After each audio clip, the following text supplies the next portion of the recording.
এই যে পাতাগুলো দেখছেন, এইটা হচ্ছে অরিগানো পাতা, আর এটা আমার বাড়ির টবের গাছ। আর আজ আমার খুব মন করছিল একটু অরিগানো পাতার বড়া খেতে, তো তাই মা বলল বড় পাতাগুলো নিয়ে আসতে। অবশ্য কচি পাতাগুলো তার সাথে চলে এসেছিল। এটার জন্য খুব বেসিক ইনগ্রিডিয়েন্টস লাগে।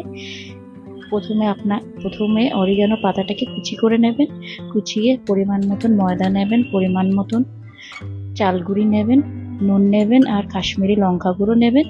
আর যদি কারোর পেঁয়াজ বা কাঁচা লঙ্কা নেওয়ার হয় ঝাল খাবার জন্য, সেটাও অ্যাড করতে পারেন, কিন্তু আমি এখানে কমপ্লিটলি নিরামিষ বানিয়েছি। আর পরিমাণ মতন জল নেবেন, যাতে ব্যাটারটা যাতে খুব পাতলা না হয়ে যায় আর খুব ঠিক না হয়ে যায়।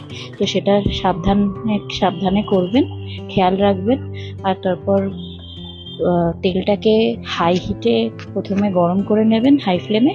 তারপর মিডিয়াম ফ্লেমে বড়াগুলো ভাজবেন।